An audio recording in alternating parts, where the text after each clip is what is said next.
सुंदरपुर नाम के गांव में श्रीराम नाम का आदमी रहा करता था। उसको एक समर नाम का बेटा था। समर पढ़ाई करने में बहुत होशियार था। वो कॉलेज करके अपने पिताजी को मदद कर दिया करता था। उसकी माँ सुषमा घर के सारे काम किया करती थी। श्रीराम की चाय की दुकान होने के कारण उसे दिन भर कुछ ना कुछ काम रहता था और जब से समर उनको मदद करने लगा था तब से उसका काम कम हो गया था। एक दिन श्रीराम समर से, बेटे, तुम आगे क्या करना चाहते हो? पिताजी, मैं एक अच्छी कंपनी में नौकरी करना चाहता हूँ और मैं अगले महीने शहर जा रहा हूँ। ठीक है, जैसा तुम्हें ठीक लगे बेटा। ऐसा कहकर श्रीराम अपना काम करने चला जाता है। कुछ समय बाद समर शहर जाने का निर्णय लेता है। समर अपने माँ पिताजी की आज्ञा लेकर जाने के लिए निकलता है। बेटे, वहां जाकर अपना ख्याल रखना। ये लो कुछ पैसे, तुम्हें काम आएंगे। जी पिताजी। अब समर बस में बैठकर शहर चला जाता है। बस से उतरते समय उसका वॉलेट कोई चुरा लेता है। सारे पैसे वॉलेट में होने के कारण उसके पास कुछ भी पैसे नहीं रहते। वो बस से नीचे उतर जाता है। उसे तेज भूख लगने के कारण समर अपने पास और कुछ पैसे है क्या ये देखता है। तभी उसे 10 रुपए मिलते हैं। वो देख, अब मैं इन 10 रुपए से क्या करूँ? फिलहाल एक कप चाय ही पी लेता हूँ। ऐसा सोचकर समर रघु के चाय की दुकान पर चला जाता है। रघु अपनी दुकान पर चाय बना रहा था। रघु समर से, अरे भाई, लगता है तुम इस शहर में नए आए हो। जी, मैं इस शहर में नया हूँ। भैया, मुझे एक कप चाय दे देना। ये लो। तुम बड़े चिंतित लग रहे हो, क्या हुआ है? आज मेरा वॉलेट बस से उतरते समय चोरी हो गया है। अरे भाई, यहाँ चोरियां बहुत होती है। अब तुम कहाँ रहने वाले हो? यही फुटपाथ पर रह लूंगा।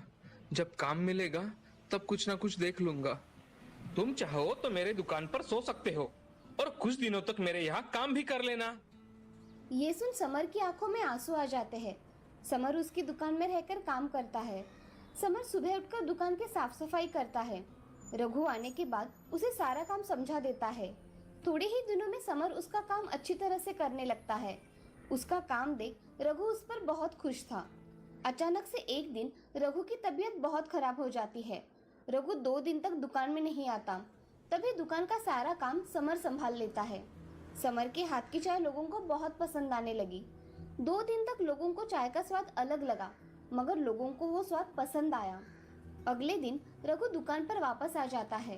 तभी बैंक मैनेजर वहां आकर, रघु, तुम्हारे यहाँ का लड़का बहुत अच्छी चाय बनाता है, एक चाय देना मुझे। ठीक है साहब, अभी लाता हूँ। अरे रघु भाई, एक कप चाय मुझे भी देना। अभी लाता हूँ भाई। और हाँ रघु भाई, समर के हाथों की ही चाय देना। ये सुन रघु के मन में समर के प्रति ईर्ष्या निर्माण हो गई। रघु मन में, मैं इतने दिन से चाय बना रहा हूँ तो इन लोगों को वो चाय पसंद नहीं आई, और 2 दिन में समर के हाथों की चाय क्या पी ली तो इन्हें बहुत पसंद आई। आज उसी को चाय बनाने को कहता हूँ, कल से मैं ही बनाऊंगा। रघु दुकान में जाकर समर से, समर, 2 चाय बनाना जल्दी। जी, अभी बनाता हूँ। ऐसा कहकर समर 2 कप चाय बनाकर देता है और बाकी के काम करने लगता है। ऐसे ही 15 दिन बीत जाते हैं। तभी रघु के मन में समर के प्रति जलन बढ़ गई थी। इसीलिए एक दिन रघु समर से, जाओ समर, बैंक में चाय देकर आओ। भैया, ये चाय तो सुबह की बनाई है। मैं ताजी चाय बनाता हूँ और वही लेकर जाता हूँ। तू क्या मेरा धंधा बंद करवाएगा क्या? नहीं भैया, मैं तो कह रहा हूँ कि हम जब चाहिए तब चाय बनाकर दे सकते हैं, तो हम ये सुबह चाय क्यों बनाकर रखते हैं? तुम मुझे सिखा रहे हो? मैंने तुम्हें काम दिया और तुम मुझे ही सिखाओ? हाँ? नहीं भैया, मैं अभी चाय लेकर जाता हूँ। मुझे जबान लड़ाने वाले लोग बिल्कुल पसंद नहीं है।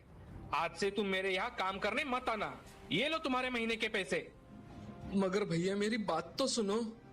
मुझे कुछ नहीं सुनना, अभी के अभी यहाँ से निकल जाओ। समर बड़े दुखी मन से वहां से चला जाता है। उसे रघु ने दिए हुए पैसों में से थोड़े पैसे अपने पिताजी के अकाउंट में डालने थे। इसीलिए समर बैंक में चला जाता है। समर 1000 रुपए अपने पिताजी के अकाउंट में जमा कर देता है और मैनेजर से मिलकर जाने का सोचता है। वो मैनेजर के कैबिन में जाकर, नमस्ते साहब। अरे आओ ना समर, आज चाय नहीं लाए? मेरी नौकरी चली गई है साहब। क्यों? तभी समर सारी बात मैनेजर को बता देता है। मैनेजर को उसकी बात सुन के बहुत बुरा लगता है और मैनेजर उसके सामने एक प्रस्ताव रखता है। समर, अगर तुम खुद का काम शुरू करना चाहते हो तो मैं तुम्हें बैंक का लोन दिलवा सकता हूँ। साहब, आपकी बड़ी मेहरबानी होगी। ऐसा हुआ तो मुझे काम करने का मौका मिल जाएगा। ठीक है, कल तुम्हें बैंक से लोन मिल जाएगा। अब तुम जाओ। समर खुद के सारे काम करके रात के समय रास्ते पर ही रहता है। अगले दिन बैंक में जाकर लोन के पैसे लेकर खुद का एक दुकान किराए पर खरीदता है और उसमें चाय की दुकान खोलता है। उसकी दुकान पर पहले दिन कोई नहीं आया। बाद में उसकी दुकान पर लोगों की भीड़ होने लगी। समर के हाथ की चाय लोगों को बहुत पसंद आने लगी, इसीलिए लोग उसकी दुकान पर चाय पीने के लिए आते थे। एक दिन समर का दोस्त सुहास उसके दुकान पर आया। समर, तुम्हारा ये दुकान देखकर बड़ी खुशी हुई। अब मुझे एक तुम्हारे हाथ की चाय तो पिलाओ। अभी पिलाता हूँ। समर सुहास को चाय पिलाता है और उससे बातें करता है। सुहास का होटल था। उसके होटल में तंदूरी चूल्हा पड़ा हुआ था, इसीलिए समर वो चूल्हा लेकर आया और उस पर चाय बनाने लगा। एक दिन एक छोटी लड़की मिट्टी के छोटे छोटे मटके बेचने आती है। वो समर से, भैया, ये इतने ही मटके बचे हैं, इसे खरीद लो, मेरी टोकरी खाली हो जाएगी। मैं तुम्हारे ये छोटे मिट्टी के मटकों का क्या करूँगा? ले लो ना भैया, घर पर जाकर पढ़ाई भी करनी है। उसकी बात सुन समर ने उसके पास के सब मिट्टी के छोटे मटके खरीद लिए और अपने दुकान में रख दिए। वो रात को सोने जा रहा था, तभी उसके मन में विचार आया। अगर हम मिट्टी के बर्तन में खाना बना सकते हैं तो चाय क्यों नहीं बना सकते? समर ये सोच रहा था, तभी उसे तंदूरी चूल्हे की याद आई जो समर ने अपने दोस्त के यहाँ से लाया था। वो मन में, मैं चूल्हे में छोटे छोटे मटके डालकर उनको गर्म करूंगा और उसमें चाय डालकर लोगों को दूंगा। अगले दिन उठकर समर सारे काम कर लेता है और सुबह ही तंदूरी चूल्हा जलाकर उसमें मटके डाल देता है। मटके बहुत गर्म हो जाते हैं। गर्म मटकों को उठाकर समर उसे एक पतीले में रख देता है और उसमें चाय डाल के देखता है। चाय को अच्छी तरह से उबाल आता है। उस चाय का सुगंध बहुत अच्छा आने के कारण समर वो चाय थोड़ी पीकर देखता है। उसे चाय का स्वाद बहुत ही अच्छा लगता है। वो खुद से, ऐसी स्वादिष्ट चाय लोगों को जरूर पसंद आएगी। समर दुकान में बोर्ड लगा देता है। वो बोर्ड देखकर बहुत से लोग समर से पूछने लगे। तभी समर ने उन सभी लोगों को तंदूरी चाय पिलाई। सभी लोगों को चाय बहुत पसंद आई। ये देख समर समझ गया कि लोगों को चाय पसंद आई। उसकी दुकान में अब बहुत भीड़ होने लगी। उसकी तंदूरी चाय बहुत प्रसिद्ध हो गई। अब समर ने उसकी दुकान में काम करने के लिए लोग रख दिए। उसका धंधा बहुत अच्छा चल रहा था। समर ने शहर में 2 तंदूरी चाय की दुकान और दूसरे शहर में भी तंदूरी चाय की दुकान खोल दिए। उसका चाय का धंधा बहुत बढ़ गया था। रघु के हाथ का स्वाद लोगों को पसंद ना आने के कारण लोग उसकी दुकान पर नहीं जा रहे थे। अब रघु के पास पैसे ही नहीं थे। तभी उसे समर की याद आती है और रघु समर के पास चला जाता है।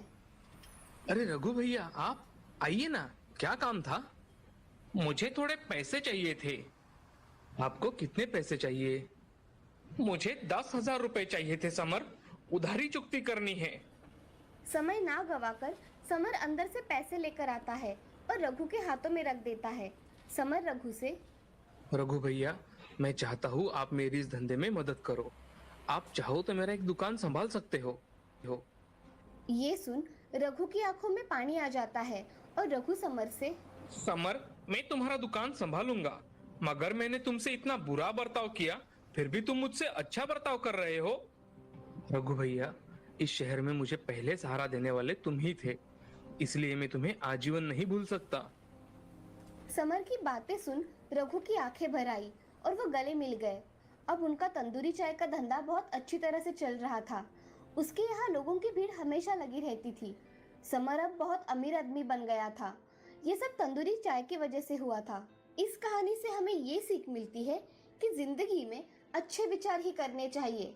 अच्छे विचारों का फल अच्छा ही होता है और दूसरों के प्रति मन में घृणा नहीं रखनी चाहिए।